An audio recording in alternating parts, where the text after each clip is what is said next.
Pessoal, mais uma vez aqui com o Café Social. Pegue a sua canecazinha, põe o seu café e venha com a gente para um bate-papo bem agradável com especialistas de qualidade, sempre trazendo informações para vocês que estão nas comunidades, nos locais de difícil acesso. Aqui a nossa intenção é trazer informação para que vocês possam levar até vocês uma facilidade na comunicação, na forma com que vocês vão buscar o direito de vocês. Então o Café Social tem esse condão de poder ajudar. Hoje eu trouxe um tema muito importante, que é a Lei Maria da Penha, e trouxe convidados aqui, a doutora Helenita, tá? E o doutor Marcone Acioli. Então, eu passo a palavra para a senhora, doutora, tá? E a senhora queria que a senhora falasse um pouquinho do que é a Maria da Penha a nível social. Porque, assim, a gente trabalha em muitas comunidades, em muitos institutos, em muitos lugares que tem difícil acesso, a falta de informação, a comunicação. Então, para eles, o que é que a Maria da Penha segura essas mulheres? Até onde vai isso? Então, eu queria que a senhora, com a expertise, pudesse falar um pouco mais. Obrigado pela sua participação, tá? Inicialmente, antes de a gente iniciar esse bate-papo, né, doutor Henrique e doutor Marcondes, eu acho que quero agradecer a oportunidade, tanto do doutor Henrique quanto do Café Social, para hoje estarmos realmente debatendo um tema que é muito importante, principalmente na área criminal. No nosso dia a dia, quando a gente vai assistir um programa de TV, até mesmo acessar o nosso telefone, rede social e tudo, normalmente sempre surgem casos envolvendo a Maria da Penha. E muitas perguntas, né, giram em torno desses casos, de se a pessoa, de repente, que está sendo processada pela Maria da Penha pode chegar a ser presa, se a mulher ela precisa ir presencialmente numa delegacia para prestar o que a gente chama da queixa, né? Na linguagem comum, digamos assim. E como é que a mulher pode identificar se está sofrendo violência ou não, né? Violência no âmbito da Maria da Penha. Inicialmente, eu queria pontuar que a Maria da Penha ela tem uma finalidade essencial de proteger a mulher, certo? A mulher, a figura feminina, no âmbito da violência doméstica e familiar. O que isso significa? Que a mulher ela pode sofrer violência tanto dentro da própria família, ou seja, não necessariamente numa relação amorosa, que muitas das vezes a gente pensa que a mulher só sofre violência doméstica de um marido, de um namorado, né? Um companheiro, né? Isso, de um noivo. Mas, na verdade, até a forma, né, da violência de um pai contra uma filha, da mãe contra a filha, do pai contra a mãe, todas as formas de violência contra a figura feminina, a Lei Maria da Penha, ela pode vir a abarcar. O cunho social da Maria da Penha, eu acredito que é o seguinte: ela é uma lei, certo? Historicamente, sociologicamente, vinda de uma luta constante das mulheres, certo?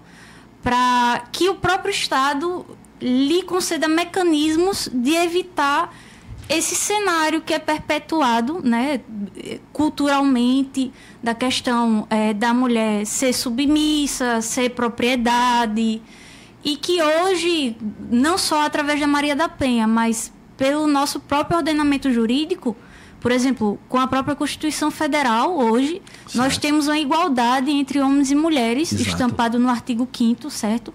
Uma igualdade formal, e nós temos também hoje uma igualdade material, que é quando o próprio Estado ele começa a criar mecanismos, como a Maria da Penha, para igualar uma relação que já nasce desigual entre o homem e a mulher. Então, assim, muitas mulheres, às vezes, acreditam que, por não ter condições financeiras, que eu acho que é um dos pontos principais, não teriam condições de repente, se protegerem de uma agressão, né, de uma violência doméstica ou familiar. Mas hoje, tanto a Maria da Penha quanto a nossa própria Constituição, ela lhe dá mecanismos a essa mulher vulnerável, principalmente socialmente, para que possa se proteger desse suposto agressor.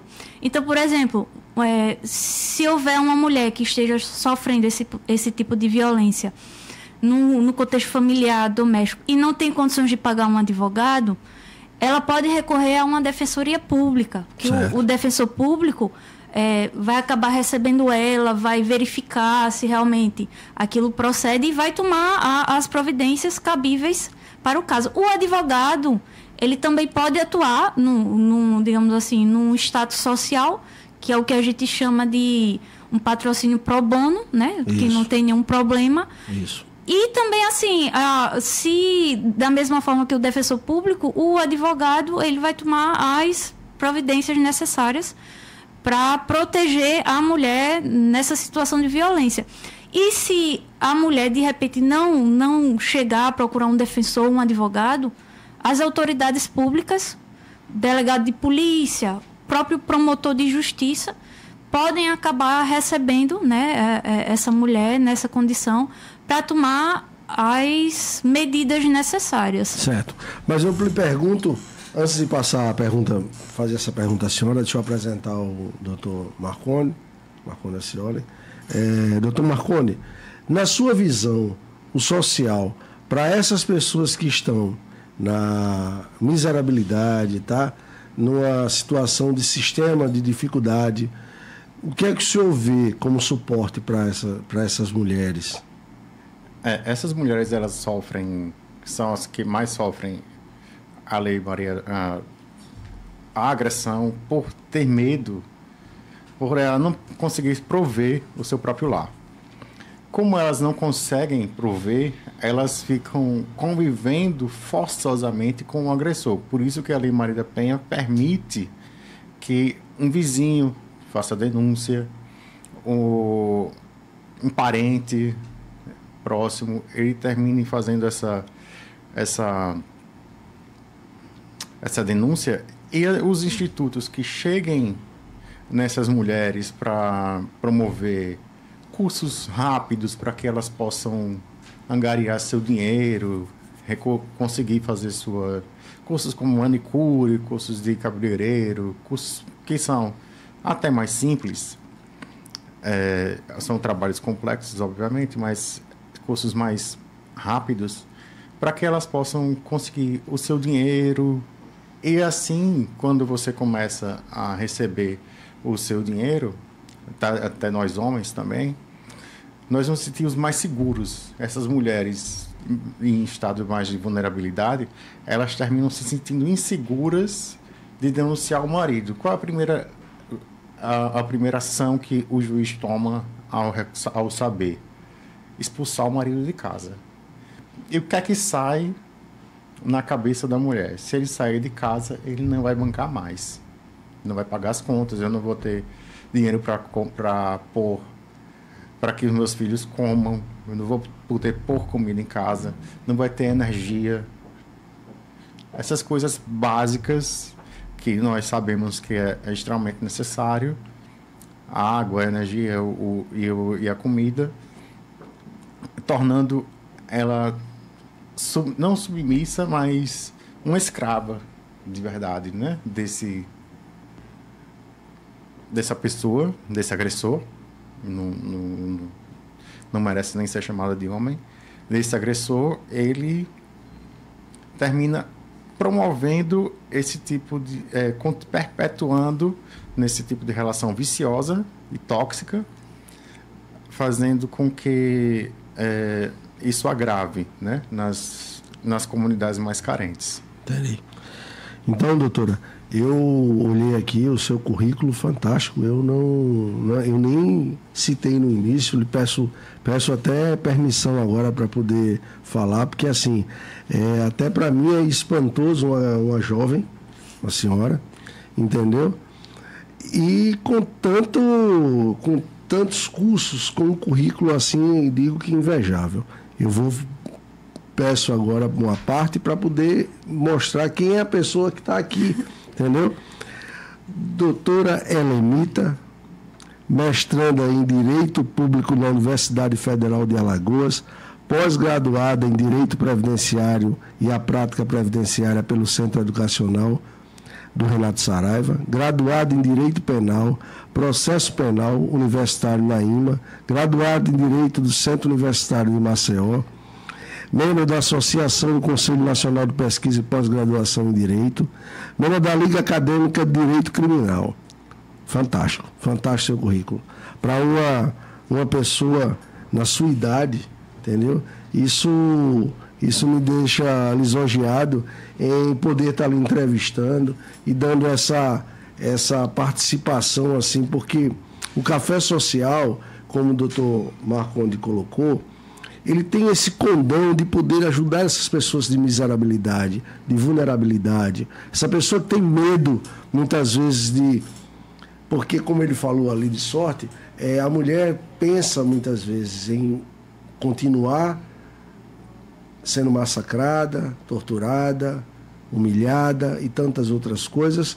Por quê? Porque ela fica pensando, se o cara foi embora, como é que fica como é que fica meus filhos, como é que fica as contas do meu lar? Então, muitas vezes ela entra nessa contradição, né? Nesse medo do que fazer, entendeu? Eu acho que as políticas públicas elas precisavam melhorar a esse ponto para que deixasse guarnecida essa mulher que, por muitas vezes, pela brutalidade do marido, não permite que ela vá ao mercado de trabalho, que ela não consiga participar de alguma situação de que possa trazer o sustento para a família em si. Tá? E aí eu queria que a senhora falasse um pouco nisso aí. O que é que vocês, com esse currículo invejável, doutora, eu queria que a senhora pudesse, na sua visão, o que poderia melhorar nisso para elas, para essas que estão nos assistindo? Certo. A Lei Maria da Penha, ela traz, né, durante o corpo legal dela, mecanismos capazes de enfrentar esse tipo de violência, certo? Que essas mulheres acabam passando. Só que é importante que a mulher, inicialmente, ela consiga identificar, certo, essa violência. Hoje, a Maria da Penha, ela traz cerca de 5 modalidades de violência, certo? Então, assim, por exemplo, ela traz a previsão de violência patrimonial. Muitas das vezes, há um casal, certo? Um homem e uma mulher, e muitas das vezes o rapaz tem o costume, um exemplo, de pegar o cartão de crédito da mulher sem a autorização dela. Certo. E acaba utilizando de forma totalmente, digamos assim, exagerada, indevida, sem a autorização dela. E ela acaba só sabendo depois. É uma forma de violência patrimonial, certo, aos olhos da Maria da Penha. Certo. O exemplo que o doutor Marcondes trouxe. O homem proibir a mulher de trabalhar para ter o dinheiro dela. Ou seja, constrói todo um cenário de dependência da mulher para com ele. É uma forma de violência patrimonial também, prevista na Maria da Penha. Outras formas de violência que normalmente a mulher pode vir a sofrer e não sabe que é uma violência doméstica familiar. Quando, por exemplo, o homem obriga ela a manter relação sexual de forma não consentida. Entendi. É uma forma de violência sexual prevista na Maria da Penha. A mais comum, né, que infelizmente nós acabamos tendo contato, né, no dia a dia, que é a violência física. Nesse caso, chute, tapas, tudo que vem agredir essa órbita, né, humana da mulher. Entendi. Também a gente tem que, às vezes, a mulher acredita que não seja, certo? Mas é uma forma de violência. A violência psicológica e moral. Ou seja, quando ela está num contexto, por exemplo, de relacionamento e o homem, o companheiro, normalmente xinga ela, diz que ela é um inútil, que ela não serve para nada, que ela é isso, que é aquilo. É também uma forma de violência doméstica. Entendi. E familiar. Entendi. O que acontece? A Maria da Penha, ela traz um cenário, como eu disse inicialmente, de proteção para essa mulher. Uma vez que ela aciona, certo? o poder público, seja através de um promotor de justiça, de um delegado, através de um advogado. A principal medida, e normalmente a primeira que se toma, é fixar medidas protetivas, certo? As medidas protetivas, o que elas são? Elas são como se fossem medidas, certo? Que a autoridade pública, pode ser o delegado de polícia, sim, a mulher vítima de violência doméstica, ela pode requerer as medidas protetivas ao próprio delegado de polícia, certa autoridade policial, ou ao juiz. Normalmente, quando a medida protetiva é requerida ao juiz, ou é através do advogado ou defensor público, ou através do próprio delegado, quando é feito o BO e é encaminhado para a justiça. Então, as protetivas, elas servem para proteger inicialmente, certo, a mulher dentro desse cenário. Mas o que é assim, de forma concreta a medida protetiva? O doutor Marcondes trouxe a questão do afastamento do lar. Isso. Se o juiz acabar percebendo que seja um perigo o suposto agressor e permanecer no lar com a mulher, ele pode determinar o afastamento dele. Também a questão de ele, além de se afastar, não manter nenhum contato com ela, seja por rede social, como o WhatsApp, o Instagram, ou até mesmo fisicamente.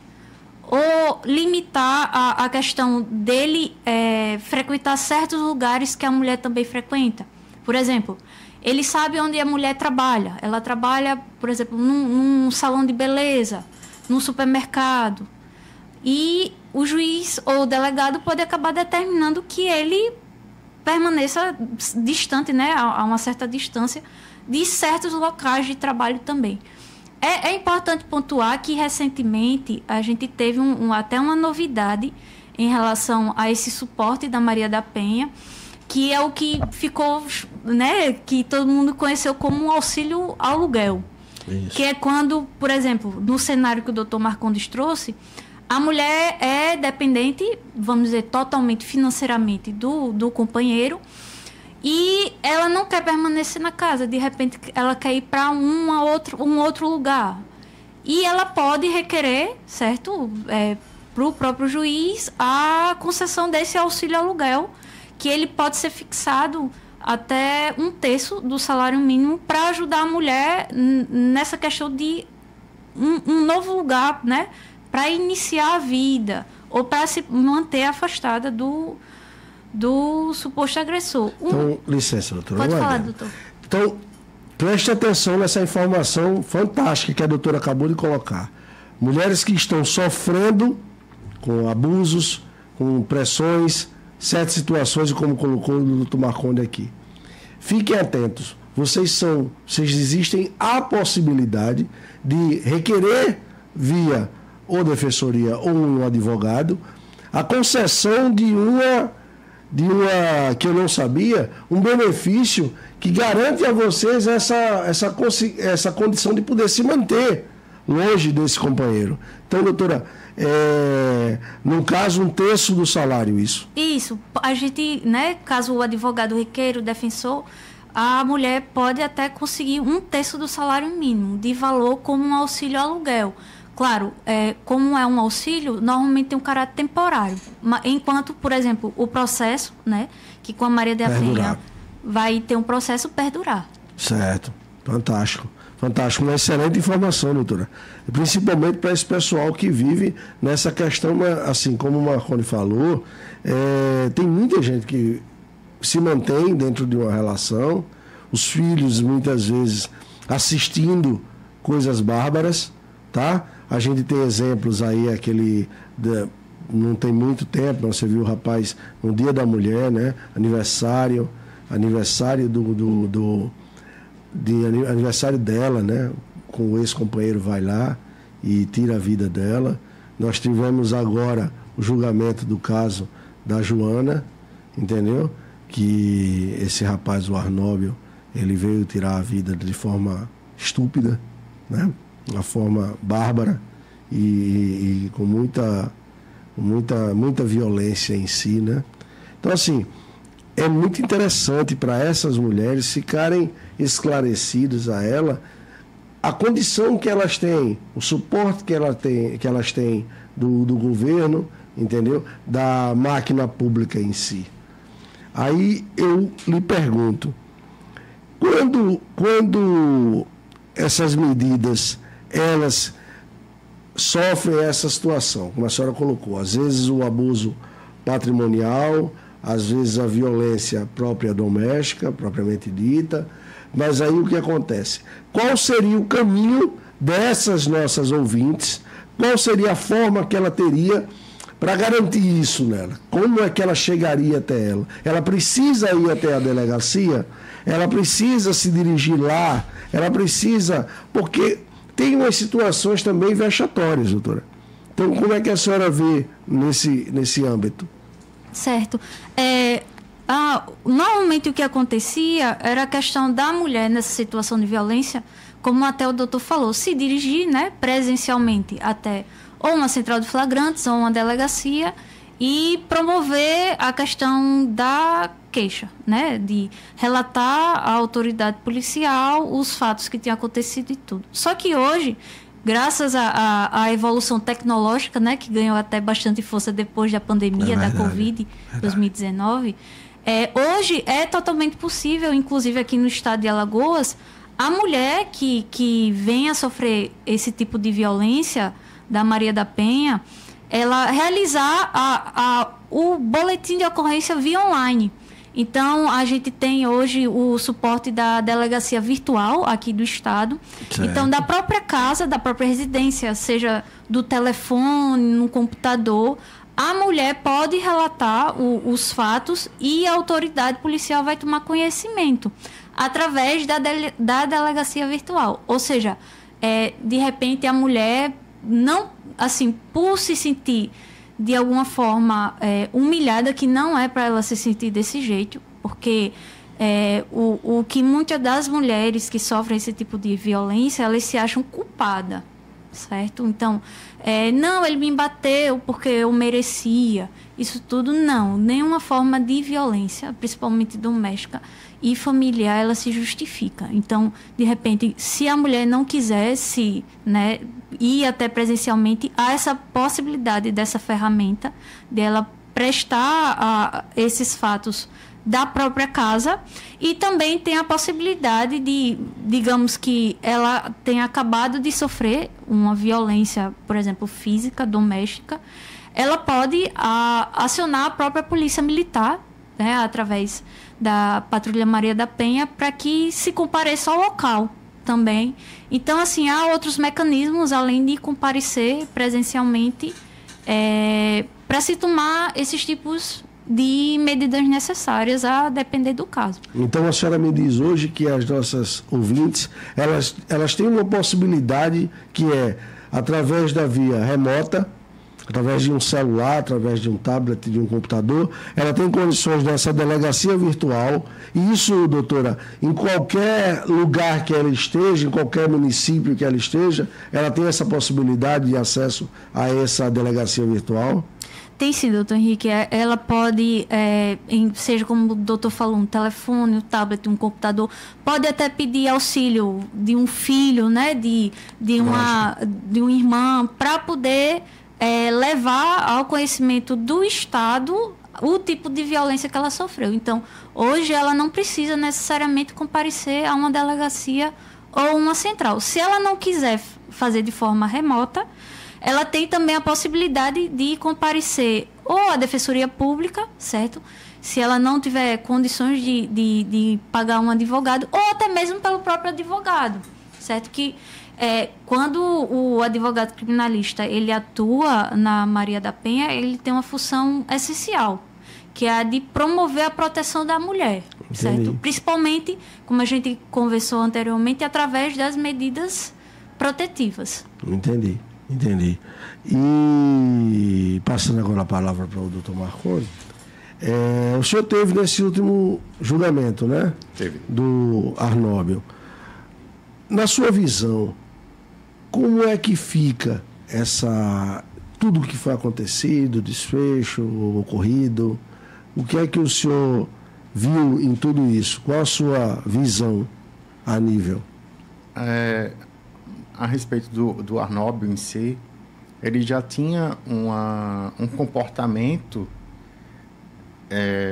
de opressor de mulheres. Ele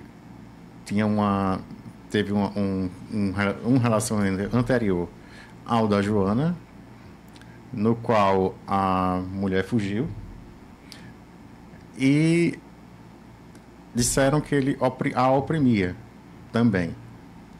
Ele tinha um modus operandi de afastar a mulher do seu convívio social, como ele tentou fazer com a Joana. Ele fez com a Joana. Dilapidar um pouco o patrimônio, como ele fez com a Joana, que ele fez. E como ficou evidenciado lá no julgamento dele. E a agressão também, eu sei que é um pouco complexo, mas ela tinha uma medida protetiva contra ele, mas ela passou do limite. Ela foi se encontrar com ele para que assinasse os papéis da pensão. Ao fazer isso, ela se pôs em risco, que é o que as mulheres não fazerem. Se elas pedem uma medida protetiva de 100 metros, 200, 500 metros, não quebre esse limite. Porque se você pediu e o Estado concedeu, é porque é sério aquilo dali. Não é, às vezes, tem esses 100 metros. É sempre. A Joana se pôs em risco, recebeu 32 facadas, 2 na barriga, demorou pelo menos uns 15 minutos para morrer, através das mãos de um covarde. E o Arnóbio, felizmente foi condenado a 37 anos. Infelizmente é pouco, né? Perante as imagens que o Ministério Público levou da Joana, o modo que ele a deixou. E a violência, ela começou com isso, afastando ela da família. As mulheres têm que observar o comportamento masculino também. Assim como os homens têm que observar um pouco o comportamento das mulheres. Ela afastou, a proibiu de ir à academia. A Joana tinha costume de ir à academia, tinha costume de andar de bicicleta, fazer esse pedal que a gente vê na estrada. Muitas vezes as pessoas pedalando 6, 7 da manhã, 30 quilômetros e tal. Ele proibiu. E ele não proibiu ela de ir para a academia A e pediu para que ela fosse para uma academia B. Não, ele proibiu ela de malhar. Ela ficava malhando e continuou comendo o que comia, ela terminou engordando. Ele quis tentar desfigurar a Joana. Ele a conheceu de uma forma e tentou um pouco desfigurar. Mas nesse caso, estava lá no júri, foi até umas 2 da manhã. O que deu a entender do Arnóbio em si é que é uma pessoa extremamente segura, só pode ser extremamente insegura, e ele tentou dilapidá-la financeiramente, inclusive cometendo breves furtos, outros tentados, como no depoimento da Júlia. Ele tentou pegar dinheiro do café que elas tinham montado em Arapiraca, um café que ficava no Garden Shopping, e que fechou, né? Aquele café ficava na esquina da praça de alimentação do Garden Shopping. Certo. Era delas. Então, ele nem deixava ela crescer financeiramente. É o que eu acho que é a principal característica do agressor, do homem agressor, é que ele não permite que essa mulher cresça. Ela evolua. Então, quando uma mulher, as ouvintes que estiverem, elas perceberem esse tipo de comportamento, não seja um homem que a estimule. Não, faço um crochê e vou fazer mais para fazer renda ou filé, que está muito na moda, né, aqui em Maceió. As pessoas vêm de fora para comprar. Ele tem que incentivar, não é barrar. No caso, o senhor fala em incentivar o trabalho delas para que elas não fiquem ociosas, não é isso? Isso, ele tem que incentivar para que ela cresça, para que ela vai ter mais segurança, ela vai ser até uma mulher melhor, uma mãe melhor, um exemplo melhor para os filhos, né?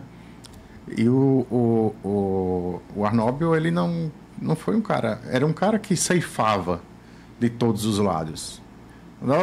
Daria para... Lógico, nós de fora notaríamos que ele não era um cara decente. Mas a gente que está de fora. Quem está dentro diz, não, ele não quer que eu vá para a academia. Aí a mulher já inventa uma desculpa. Por causa disso. Ele não quer que eu faça pedal porque é perigoso pedalar na rodovia. Ele encontra formas de deixá-la sobre o seu, vamos lá, a sua cerca, né? Sempre tentando aumentar a relação de dependência dela para com ele. Entendi. Aí, doutor Henrique, é até interessante que... porque normalmente as pessoas pensam que a Maria da Penha, ela é uma lei que tem crimes, né? Na verdade, o único crime que é previsto na Maria da Penha hoje é o caso de descumprimento de medida protetiva. Era isso que eu ia lhe perguntar agora, doutora.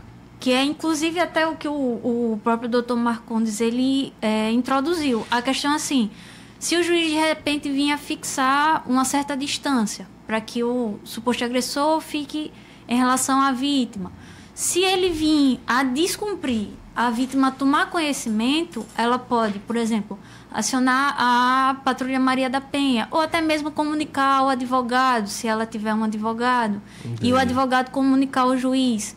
E o agressor, se houver realmente essa protetiva, ele pode vir, além de responder a questão do processo através da Maria da Penha, certo? Ele também pode responder pelo crime de descumprimento de medida protetiva. E recentemente até, acredito que foi a partir de 2019, ou foi 2020, mas teve algumas modificações na Maria da Penha que hoje, a depender até do interior em que a mulher se encontre, se não houver... que às vezes, a depender do interior, não tem. A questão de delegado de polícia e tudo, o próprio policial militar, ele é autorizado pela Maria da Penha a lavrar, por exemplo, um TCO, sabe? Então, a Maria da Penha, ela tenta realmente, de todas as formas, certo? Abarcar a questão de proteger a mulher vítima desse tipo de violência o máximo possível. E até tinha algumas discussões até da época da faculdade. Se a Maria da Penha... a Maria da Penha só protege a mulher? A Maria da Penha pode vir a proteger o homem de alguma forma? Hoje, até pelo entendimento do nosso Supremo Tribunal Federal, o STF, tudo tal, hoje a Maria da Penha, ela pode ser aplicada tanto em relações heteronormativas, ou seja, o homem e a mulher, quanto em relacionamentos homoafetivos. Né? Exatamente. Então, por exemplo, se for um casal de duas mulheres e uma vier a sofrer, de repente, alguma forma de violência, de agressão doméstica e familiar, a Maria da Penha pode incidir, não tem nenhum tipo de problema, certo? Então, realmente, assim, até pelas interpretações do nosso STF, a Maria da Penha, ela procura proteger ao máximo a figura feminina. Então, assim, é interessante que a mulher não pense que, por exemplo, que esteja dentro de uma relação homoafetiva, não vai ter a proteção da Maria da Penha. Ela vai ter, sim, tanto se estiver numa relação homoafetiva quanto heteronormativa. Entendi. Agora, uma coisa muito importante que eu queria que a senhora explicasse aqui um pouquinho é que é o seguinte, antes a lei dava condição da mulher se pedir para retirada de um processo, certo? Então, o próprio sistema ficava falho, porque a mulher, ela ia lá denunciar, a família vinha e os filhos choravam, o cara fazia uma pressão psicológica nela para que não pudesse ser reprimido pelas próprias leis, e aí ela ia lá e retirava a queixa. Hoje, como é que isso se comporta? Certo. É o seguinte, quando a mulher leva ao conhecimento, né, do poder público a questão da violência, vai ser, a partir desse ponto, certo, vai ser gerado toda uma marcha processual. Eu vou falar do ponto de vista material, prático. Eu já atuei em casos em que, em um único processo, tramitou tanto o crime principal quanto a Maria da Penha, enquanto que em outros foram gerados 2 processos, um da Maria da Penha e o outro do processo que ia apurar o crime, né, que veio em conjunto com a violência. Então, por exemplo, uma mulher que venha a sofrer um tipo de lesão corporal, o agressor ele vai ser responsabilizado pela lesão corporal, só que através da Maria da Penha. Entendi. Então vai ter toda uma marcha processual para isso. Tem até uma audiência que é bem específica da Maria da Penha, que é a audiência de justificação, que é quando o juiz ele vai avaliar, porque o processo da Maria da Penha não é um processo eterno, certo? O juiz ele vai verificar se aquela condição da mulher acabou ou não. Ou seja, ela continua sofrendo violência doméstica? Ela não continua sofrendo violência doméstica? O agressor ele está contribuindo, ficando distante dela, não entrando em contato? Então, assim, o processo da Maria da Penha ele pode acabar naturalmente, quando o juiz verificar que realmente não precisa mais manter, certo? Entendi. As protetivas e tudo tal. Ou a mulher, ela tem um momento certo, a Maria da Penha traz um momento certo em que a mulher pode vir a desistir, certo? De dar continuidade a esse tipo de procedimento. A lei hoje, Maria da Penha, ela prevê que a mulher ela pode se retratar, certo? Da denúncia da agressão, da violência, até o oferecimento da denúncia pelo Ministério Público. Entendi. Vamos dizer que ela tenha contratado um advogado ou tem um defensor público e ela resolve não querer levar isso para frente, certo? Não teve o recebimento da denúncia pelo juiz e o advogado comunica isso, ou o defensor público, né? De que a vítima não quer levar isso adiante e tudo tal. O que é que acontece? É marcado uma audiência, certo? Porque é importante ser ouvida a vítima. Que a gente pensa que é só a agressão ou só a violência. Não, é todo um contexto, certo? Principalmente um contexto assim, um contexto jurídico, sociológico, cultural. Então, o juiz ele precisa ouvir a vítima, precisa... Claro, o juiz, ele tem todo um aporte, certo? O pessoal que trabalha na Maria da Penha tem psicólogos, certo? Tem o próprio promotor de justiça. Então, tem todo um aparato para ver se aquela mulher que foi vítima dessa violência, ela tem condições, certo? De entender o que significa desistir daquilo.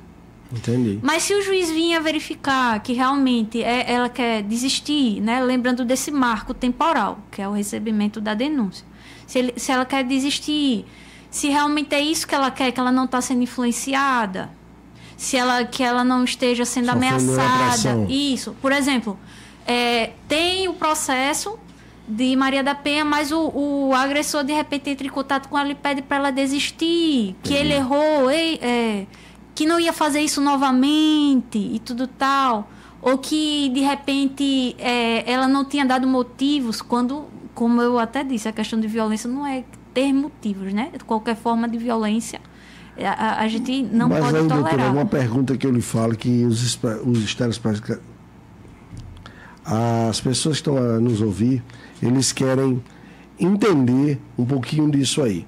Se ela retrata nessa audiência, se ela volta atrás de uma situação, porque ele diz que não vai acontecer, ele já tem um convívio melhor, o cara melhorou em si, que eu também acho que deve ter dado uma chance, entendeu? Então, assim, mas se ele volta a cometer os mesmos erros que tinham cometido no passado, o que essa pessoa deve fazer? Certo. Ela já se retratou. O juiz já extinguiu aquela situação ali. Aí eu pergunto à senhora, se volta à mesma situação, ela volta lá, faz outra denúncia, passa por tudo isso que ela passou, como é que ela deve proceder? Certo. Nesse caso, se houver a extinção e houver um novo relato desse tipo de violência, ela pode acionar novamente o poder público e, se ficar constatado que realmente houve esse tipo de violência, vai ser pior para o agressor, principalmente juridicamente, porque aí o próprio juiz, o promotor, ele vai verificar que o agressor tem possíveis maus antecedentes. Então, um exemplo, vai fixar medidas protetivas, mas se houver o descumprimento, não vai ser mais dado, um exemplo, um botão do pânico para a vítima. Entendi. O botão do pânico é o seguinte, é uma medida, certo, cautelar, que o juiz normalmente se utiliza para que não tenha uma prisão decretada inicialmente, certo? Entendi. O botão do pânico só a título de curiosidade, é realmente um botão em que o agressor, ele coloca uma tornozeleira, certo? E se a vítima perceber que ele está perto dela, ela aciona esse botão, certo? E fica constatado, né, que no aporte, vamos dizer assim, estatal da própria polícia, de que o agressor está perto. Então é como se fosse preparativos possíveis para uma prisão. Só que o que acontece? Se houver uma certa constatação de que aquele relato é algo constante, o juiz vai tomar outros tipos de providência, doutor Henrique. Então, assim, vai fixar protetivas, só que protetivas mais gravosas. Entendi. Chegando até, se a depender, né, do contexto, o juiz, se houver descumprimento da protetiva, o juiz pode até vir a determinar já uma prisão preventiva, Entendi. até a depender do crime. E a senhora coloca aqui que o cara, ela se retratando, vamos lá, ela meio que dando perdão a ele, e ele volta a fazer isso, vai existir o botão. Coisa interessante. O botão do pânico. O botão do pânico. Isso é interessante. E é uma segurança para a mulher. Porque ele pode até, porque a gente sabe que existe a mente psicopata. Existem mentes que são assim fantasiosas a nível de como consegue praticar o mal, né? Então ele pode ali se retratar e trabalhar aquilo ali e emocionalmente envolver a todos, certo? É lógico que o juiz, promotor, a defensoria pública, a promotoria toda conhece e eles estão a expertise disso aí. Não é um simples caso, mas a gente sabe que pode acontecer. Então, assim, ele fazendo isso, para ela dar uma garantia de que se naquela medida protetiva ele se aproximar, ela não, porque se o cara vai lá dando uma de bonzinho, que aconteceu agora com a Joana. A Joana abriu a guarda, como disse o doutor, e foi até o encontro do Arnóbio. E ele estava sob medida protetiva. E o que aconteceu? Um desastre tão grande como esse. Então, assim, a gente percebe que esse botão faz com que, antes que aconteça um fato como esse, a vítima seja socorrida, ela seja amparada. Entendeu? Exatamente. Isso é muito interessante.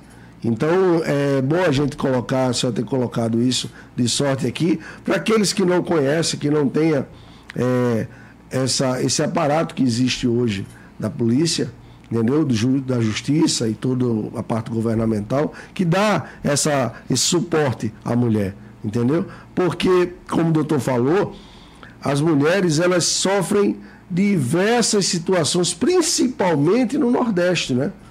A gente tem uma cultura nordestina, muitas vezes presa a uma coisa do colonialismo, né? Então a gente vê que ainda existe a ideia, lógico que hoje tem mudado muito, a educação, a cultura, vocês mulheres nessa batalha. Parabéns à OAB pelo grupo que se forma em cima disso, batendo, que a senhora faz parte disso aí, na universidade, e vejo sempre a senhora colocando a sua força em cima disso aí, para proteger as mulheres. Então, assim, a gente começa a mudar todo um cenário e trazer uma proteção, uma igualdade, né? Porque o homem, muitas vezes, a gente sente que o homem, muitas vezes, quando ele perde o emprego e ele fica submisso a uma situação dela dar o sustento ali, eles, às vezes, não compreendem que ali são duas pessoas trabalhando em prol de uma família, e não só ele, entendeu? Então, tudo isso que ainda está enraizado, né, numa cultura ainda arcaica, a gente nota que há um avanço muito grande a nível dessa política pública, a força da mulher, como eu digo aqui de sorte, a OAB, vocês dentro da universidade, a senhora como advogada, impulsionada a essa situação, trazendo... Eu fico assim, maravilhado em tê-la, senhora, hoje como entrevistada aqui, tê-lo, senhor, aqui como entrevistado, porque mostra isso, que o nosso papel do Café Social, ele tem avançado nesse sentido, trazer a informação para poder as pessoas poderem entender tudo isso, desmistificar, né, tudo isso. E é até interessante, doutor Henrique, que, assim, algumas mulheres até têm dúvidas, assim, por exemplo, tem o processo da Maria da Penha. Se eu, de repente, vim a me reconciliar com o meu companheiro, com o meu marido, será que tem como acabar com o processo? Ou eu vou voltar com ele e o processo vai continuar? Porque é um contexto estranho, né? Interessante. Interessante o tema. Inclusive, eu acabei até fazendo um artigo científico sobre isso, que eu achei o tema muito interessante. Chegou até a ser discutido no STJ, que é o Superior Tribunal de Justiça, se seria possível a reconciliação do casal acabar com o processo da Maria da Penha, que é o que tecnicamente a gente chama de princípio da insignificância. Que inclusive foi a Defensoria Pública até que moveu, se não me engano, foi um habeas corpus, tentando, né, conseguir a extinção da Maria da Penha, porque o casal havia se reconciliado. Só que o próprio STJ, como a gente até debateu até agora, o STJ, ele frisa muito que a Maria da Penha, como o doutor falou, veio nesse contexto de proteger a mulher, sabe? Então, assim, às vezes a mulher, ela sofre esse tipo de violência e não sabe identificar. Ou sofre, mas deixa pra lá. Porque a Maria da Penha, ela é um dos resultados de muitas lutas, certo? Principalmente lutas feministas, lutas que vêm para que a mulher, ela não se torne um objeto, mas um sujeito de direitos, sabe? Então, eu li até recentemente um livro de Stuart Mill, que eu achei bem interessante, que ele fala sobre a submissão das mulheres, de que desde a época dele, muitas das vezes o próprio Estado, a própria lei, era usada como meio de manter a mulher submissa em relação à vontade do homem. Então, por exemplo, na época até dele lá na Inglaterra, a mulher só depois, e em contexto de uma violência muito extrema, podia vir a pedir o divórcio. Quando hoje, né, graças a essas lutas, hoje você pode vir a se divorciar de alguém sem ter motivo. Basta você querer. Então, é interessante muito a gente ver a Maria da Penha como um resultado, sabe? Dessa, como até o doutor pontuou bem, dessa tentativa de mudar a realidade que tanto os homens quanto as mulheres estão inseridos. Então, eu acho bem interessante isso.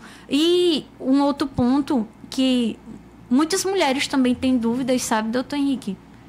E se de repente a mulher vinha chegar a denunciar, né, o companheiro, o marido, enfim, na Maria da Penha, e essa situação não for verdade? O que é que pode vir a acontecer? O processo só será arquivado? Ela pode vir a sofrer algum tipo de processo? Hoje, o nosso Código Penal, certo? O que é importante a gente alertar isso lógico, também. Lógico. Porque a Maria da Penha, ela tem uma finalidade muito boa, que é a mulher vítima dessa violência se utilizar dela para se proteger, certo? Mas, assim, o que acontece? Às vezes, todo ser humano ele é passível de sentimentos e emoções. Lógico. Né? Então, assim, nós às vezes estamos alegres, tristes, às vezes vingativos, às vezes não. E, de repente, se ficar verificado ao final do processo de que aquilo não era de acordo com os autos do processo, não era verdade, né? Não se procede, quem denunciou pode vir a... não é sofrer represália, mas pode vir a ser responsabilizado pelo crime de denunciação caluniosa. Entendi. Então, o que é o crime de denunciação caluniosa? É você chegar a um delegado de polícia, a um promotor de justiça, a um juiz e informar um fato que sabe que não aconteceu. Ou seja, um fato que você diz que era crime, mas não era. Venha a se utilizar da Maria da Penha para tentar, digamos assim, se vingar, porque não aceitou o término de um relacionamento, pode vir a ter consequências, certo? Consequências penais. Porque, até uma curiosidade da Maria da Penha, a depender até do crime para a vítima, ou do quanto o suposto agressor tenha sido, digamos assim, perturbado psicologicamente com o processo, né? Pode vir até ter fixação de danos morais. Isso é ótimo. Também, então, vamos dizer assim, uma mulher acabou, devido à agressão, né, física, tenha tido uma lesão corporal gravíssima, acabou perdendo, por exemplo, perdeu a função do braço, totalmente. Ela tem direito a dano moral. Inclusive, se de repente ela utilizava o braço para trabalho, pode ter direito a lucros cessantes, que o que ela deixou de oferir daquele trabalho que ela utiliza o braço. Entendi. Assim como a pessoa que é processada na Maria da Penha. Se ficar constatado que aquilo não era verdade, que não se procedia, ela pode... a pessoa que se portou como agressor, né, do caso, ele pode vir acionar, sim, o Poder Judiciário pedindo danos morais pela questão até psicológica de sofrer um processo dentro da Maria da Penha. Então, é como se fosse uma moeda, né? Duas faces. Duas faces também. Entendi. Mas é interessante esse tema ter colocado, porque o homem também ele precisa, por exemplo, se a mulher não aceita o fim de um relacionamento, entendeu? Ele trocou ela por outra, a relação não deu mais certo, e ela fica enciumada, entendeu? Eu já peguei um caso desse jeito, entendeu? Que a mulher criou uma situação para tentar prendê-lo, entendeu? Infelizmente, o tiro dela, né, vamos dizer assim, saiu pela culatra, porque as verdades que ela dizia foram desmentidas pela própria família, né, porque viu que ela estava em um momento ali, como a senhora falou, um momento de raiva, de rancor, entendeu? Magoada, e aí ela terminou. Foi resolvido isso em delegacia, em sede de delegacia, não precisou se arrastar, mas é bom a senhora ter frisado isso, porque o homem também ele precisa ser protegido de alguma sorte. É lógico que a gente sabe que a relação é mais uma força que hoje já está mais igualitária, mas era inferiorizada e hoje está no nível mais igualitário. Então, a gente precisa também se preparar para uma nova, Talvez, eu vou aqui citar o José da Penha, né? Entendeu? Talvez o José da Penha, né? Então, assim, a gente não sabe como vai chegar, né? O mundo, ele é mutante. Então, a gente sabe, hoje existe a relação homoafetiva, onde ela é regularizada, onde os casais podem adotar filhos, entendeu? Então, a gente tem que mudar, como a gente sabe que a lei ela é mutável e precisa se adequar ao sistema, né? Então, assim, eu agradeço bastante, doutora. Agradeço bastante, doutor, a presença de vocês no Café Social. Um papo super agradável, com temas assim bem importantes para eles que precisam das informações, entendeu? Então eu fico assim muito agradecido pela presença de vocês, tá? Então, assim, espero tê-los em breve com novos temas, com novas situações, porque a gente precisa ajudá-los. E eu deixo a minha gratidão a vocês, tá? Pela presença de vocês. Muito obrigado. Não, a gente que agradece, eu agradeço a participação nesse bate-papo, né? Bem descontraído. Agradeço a doutora Lenita também por ter convidado a participar. E é isso aí. Eu também, eu quero agradecer a iniciativa do Dr. Henrique. Foi uma das primeiras pessoas que me deram a oportunidade de advogar. Então, sempre é um prazer, Dr. Henrique, estar com o senhor aqui. Também quero parabenizar a iniciativa do Café Social. E eu acho muito bonito esse trabalho, porque muitas das vezes a gente, Dr. Henrique e Dr. Marcondes, a gente está falando aqui sobre esse tema e às vezes a pessoa que está ouvindo, principalmente a mulher, ela toma coragem, sabe? Vê que não está sozinha, que tem todo um aparato para protegê-la e toma a iniciativa de acabar com um contexto de violência, que muitas das vezes vem de muito tempo e tudo. Então, eu acho que essa transmissão de conhecimento, principalmente essa transmissão gratuita, né? É algo muito bonito e que a gente tem que sempre incentivar, sabe? Eu vejo muito que o conhecimento é sinônimo de poder. Então, quando você sabe os seus direitos, o que você tem direito e tudo tal, e você vai atrás, você tem a capacidade de mudar a sua realidade.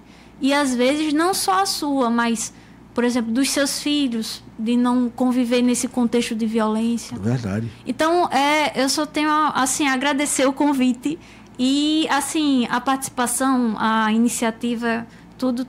Tanto o senhor quanto o próprio Café Social estão de parabéns. E eu só tenho que agradecer mesmo. Tá bom, muito obrigado, tá?